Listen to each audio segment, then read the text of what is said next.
आज आपण मस्त वाळवणातले जे वेफर्स आहेत ते बनवणार आहोत। एकदम अचूक मोजमाप सांगितलेलं आहे आणि एकदम छान होतात, हे एकदम मस्तपैकी होतात। पहा, यामध्ये काही ज्या टिप्स सांगितलेल्या आहेत त्या जर तुम्ही फॉलो केल्या ना तर तुमचे पण वेफर्स असेच होतील। पण यामध्ये एक थोडासा असा वेगळे पण आलेला आहे, तर मग मी तो तुम्हाला पुढे जाऊन व्हिडिओमध्ये सांगणारच आहे। मी नेहमी ह्याच पद्धतीने वेफर्स केलेले आहे आणि करत आहे, पण या वेळेस मात्र थोडासा प्रॉब्लेम आलेला आहे। म्हणजे वेफर्स तर आपले छानच झालेले आहे, तुम्ही व्हिडिओ दाखवल्याप्रमाणे पाहू शकता। चला तर मग आपण रेसिपीला सुरुवात करूया। तर इथे जवळपास मी 3 किलो बटाटे घेतलेले आहे, पाहू शकता तुम्ही। ह्या दिवसामध्ये खूप छान असे बटाटे मिळतात आपल्याला, अगदी एकदम पातळ सालीचे। आणि वेफर्स करायचे म्हटलं की अगदी असेच आपल्याला मोठमोठे बटाटे पाहिजे आहे। पाहू शकता तुम्ही, एकदम मस्त आणि एकदम छान असे आपल्याला मला बटाटे मिळालेले आहेत। आणि वेफर्स करायचे म्हटलं ना की असेच मोठमोठे बटाटे पाहिजे, म्हणजे आपले जे वेफर्स आहे ना ते देखील एकदम असे मोठे मोठे होतात, खूप छान होतात। तर आता हे जे आहे हे मी 4-5 पाण्याने मस्त धुवून घेणार आहे, स्वच्छ करून घेणार आहे। म्हणजे जे माती वगैरे लागलेली असते, थोडीफार धूळ असते, ती निघून जाईल। आणि त्यानंतर मग मात्र यामध्ये मी सगळे बटाट्यांचे सालं ह्या पद्धतीने काढून घेणार आहे। स्क्रेपरच्या साहाय्याने बघू शकता तुम्ही, एकदम पातळ साल निघतंय। आणि लगेचच आपल्याला हे पाण्यामध्ये टाकायचे आहे, म्हणजे आपला जो बटाटा आहे तो लाल पडत नाही। तर मी ह्याच पद्धतीने आता सगळ्या बटाट्यांचे जे पातळ साल आहे ते निघतायत ते काढून घेणार आहे। आणि जर बटाट्याला जर कुठे काही असं काळा डाग वगैरे जर असेल तो देखील आपल्याला असा काढून घ्यायचा आहे। बघा, आता हे सगळे काढून घेतलेले आहे आणि मी सगळेच्या सगळे हे पाण्यामध्ये घालून घेतलेले आहे। आता आपल्याला हे बटाट्यांचे वेफर्स करायचे आहे। तर पहा, मी इथे वेफरचा साचा घेतलेला आहे आणि इथे वेफर्स आपल्याला करताना एका बाउलमध्ये मी पाणी घेतलेलं आहे, म्हणजे डायरेक्ट आपल्याला त्याच्या वेफर्स करून घ्यायचे आहे।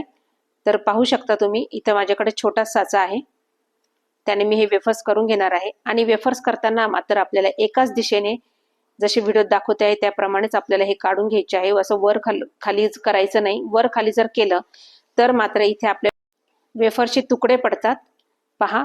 आणि एकदमच जाड करायचे नाही किंवा एकदमच पातळ करायचे नाही। बघा, खूप जर पातळ तुम्ही केले ना तर ते पटकन वाळतात, पण मात्र आपण तेलात जर सोडले ना तर ते लगेच करपतात, लगेच असे जळून जातात म्हणजे।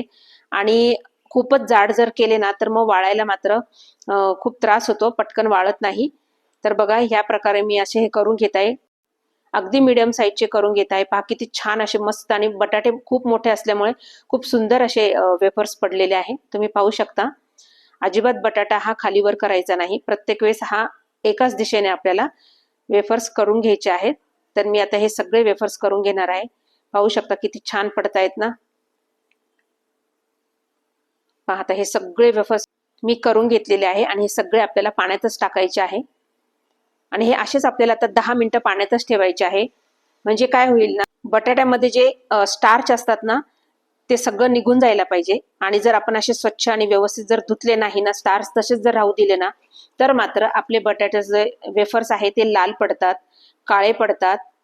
पहा, आता इथे मी, आणि यातलं आपल्याला पाणी काढून घ्यायचं नाहीये, तर ह्या पाण्यामधले वेफर्स जे आहे ते काढून दुसऱ्या स्वच्छ पाण्यामध्ये घालायचे आहे, म्हणजे खाली जे वेफर्सचं जे स्टार्च राहतं ना ते पाण्याबरोबर निघून जातं त्याच्यामुळे। आणि हे आपल्याला हे असंच 5-6 पाण्यामध्ये करून घ्यायचा आहे, म्हणजे पूर्ण आपला जो बटाट्याचा जो स्टार्च आहे तो निघून जायला पाहिजे।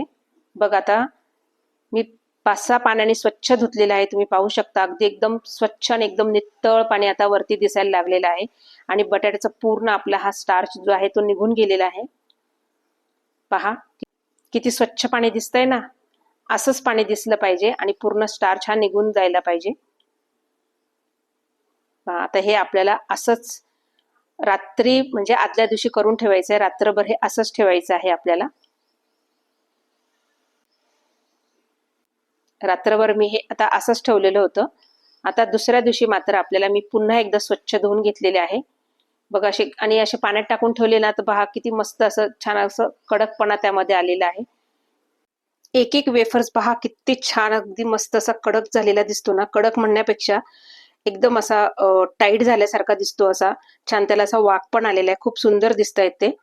आता इथे मी एका भांड्यामध्ये गॅसवर एक मोठं असं भांडं ठेवलेलं आहे आणि त्यामध्ये अर्ध भांड मी हे पाणी ठेवून घेतलेलं आहे. आता ह्या पाण्याला छान मस्त अशी उकळी काढायची आहे आपल्याला. पहा, अशी मस्त अशी उकळी यायला पाहिजे. आधी अजिबात वेफर्स टाकायचे नाहीये. आता ह्या उकळत्या पाण्यामध्ये इथे मी 1.5 ते 2.25 चमचे इथे मी मीठ घालून घेणार आहे. आणि हे मिठाचं प्रमाण अगदी व्यवस्थित आहे. अजिबात खारट होत नाही किंवा अजिबात फिक्के होत नाही.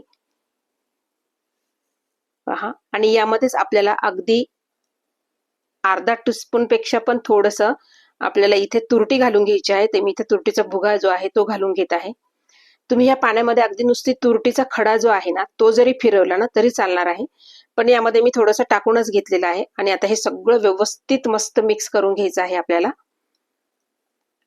बघा, आणि छान अशी पाण्याला उकळी आली की यामधले मी अर्धेच वेफर्स फक्त यामध्ये टाकणार आहे. कारण खूप जर आणि सगळेचे सगळे जर टाकले ना तर मग ते शिजायला अजिबात त्यांना म्हणजे शिजत नाही ते व्यवस्थित. त्याच्यामुळे आपल्याला अगदी म्हणजे अर्धे अर्धेच करून टाकायचे आहे. छान आपल्याला व्यवस्थित हलवता येतात आणि कंटिन्यू आपल्याला एकसारखं हे हलवायचं आहे. म्हणजे सगळ्या साईडने वेफर्स आपले एकदम व्यवस्थित वाफळले जातील. पहा, 75 ते 80% आपल्याला हे शिजवून घ्यायचे आहे. आणि आता ते शिजले की नाही हे बघण्यासाठी हे पुढे मी सांगितलेलंच आहे. आता हे मी कंटिन्यू हलवत आहे. पहा, आधीचा आपल्या वेफर्सचा कलर आणि आताचा कलर बघा किती चेंज होतो आहे. थोडे असे ट्रान्सपरंट दिसायला लागतात आपले हे बटाट्याचे वेफर्स. आता इथं जवळपास मला 10 ते 12 ते 15 मिनिटं तरी लागलेले आहे. पाहू शकता कलर पण चेंज झालेला आहे. आता त्यातला आपल्याला एक असा बटाट्याचा वेफर्स उचलून बघायचा आहे आणि तो तोडून बघायचा आहे. बघा, असे 2 तुकडे करून बघायचे आहे. सहज असे तुकडे होत आहेत त्याचे. याचा अर्थ की आपले हे बटाट्याचे वेफर्स जे आहे हे वाफवून झालेले आहे. याच्यापेक्षा जास्त वाफवायचे नाही, नाहीतर मग ते अगदीच गळून जातात. आता मी हे काढून घेणार आहे. आता ही पहिली बॅच आहे ती आपल्याला काढून घ्यायची आहे आणि थोडेसे गार करून घ्यायचे आहेत आपल्याला हे. म्हणजे कसं ना की थोडेसे गार करून घेतले ना की आपल्याला टाकायला पण बरं पडतं, चटका बसत नाही.